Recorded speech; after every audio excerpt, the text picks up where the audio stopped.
We've gotten ourselves into a monetary mess, and no one is exempt from the repercussions, says legendary billionaire investor Ray Dalio. His theory is in fact based on the fact that, from his recent study of history, we've entered an era where things that happened in the 1930s are happening now. So, what's going on exactly? Well, Ray Dalio pointed out three big problems that we're exposed to right now, saying that they are interrelated. First is the creation of an enormous amount of debt and the printing of more money to monetize the debt. He says we're printing money, creating a lot of debt, and monetizing it.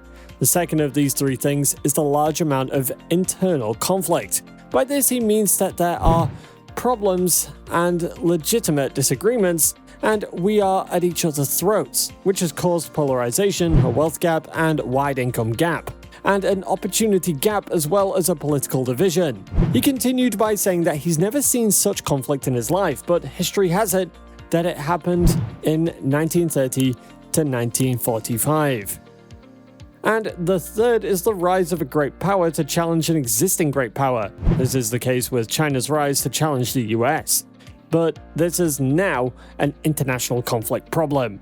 According to Dalio, the United States is generally known as the dominant power, having 80% of the world's money as of 1945 because gold was money then, and they also had a military monopoly. But now there are emerging conflicts and competitions like what happened in 1930 to 1945. Ray concluded by saying that these three problems could happen repeatedly, and if they do, it'll be very dangerous. According to these three problems, debt, money value, and printing, Ray explains that people often assume that money is essentially permanent and that cash is the safest asset to retain. But this is untrue since all currencies deprecate, and they can also disappear. And when they do, well, cash bonds, which are promises to receive money, are also lost. He continued by saying that it is possible the fastest way to lower or eliminate debt obligations is to print a lot of money and devalue debt. And when these debt loads have been sufficiently lowered or abolished, new cycles of credit and debt expansion starts and inflation creeps in during this process. So what measures can be taken by policymakers to reduce the levels of debt and debt service in relation to the amount of income and cash flow needed to pay off one's debts? Ray Dalio gives a suiting answer by highlighting the following points, which include austerity or spending less, debt defaults or reorganizations, and credit and financial transfers from those who have more than they need to those who do not, giving a perfect example of raising taxes and finally printing money to reduce the value of money.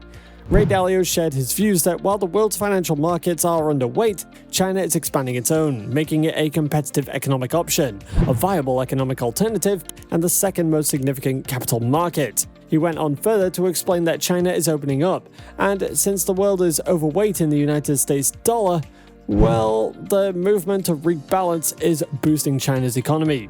To put it all into perspective, China is now the largest country in the business, in world trade. Their exports and imports are the largest in the world, surpassing that of the US, yet only a small percentage of transactions, about 2%, are made using its currency. As a result, internationalization will inevitably become more prevalent and serve as a viable option. Now, based on his comments on all these problems, Ray Dalio was asked in an interview, what does the picture of the United States look like now? Where is the US right now? Coming down or at its peak? And he answered by saying he gives answers by giving measures, like what is their percentage of the world's GDP, what is their percentage of exports, and how do they reserve currency? What is their level of education and competitiveness? And honestly, he said they are all in decline. He added that China, on the other hand, has actually been the leading competitor, as their per capita income has increased by 26 times. Although the US has actually had a high measure of military power, Ray Dalio actually referenced history that has shown that military power can make you a threat, but without economic power, you are not going to win the war. In light of this, Ray Dalio said that it is likely by 2024, things could be substantially worse than they are now due to polarization, inflation, and financial strain. In addition to these comments, he asked questions like, what is money? How can it be efficiently digitized? And how can it be preserved so that it won't be deprecated by central banks? These will be crucial questions. Also questions like what currency will be recognized as legal tender globally and acceptable for use in transactions remain. And other private issues like things involving money will also arise.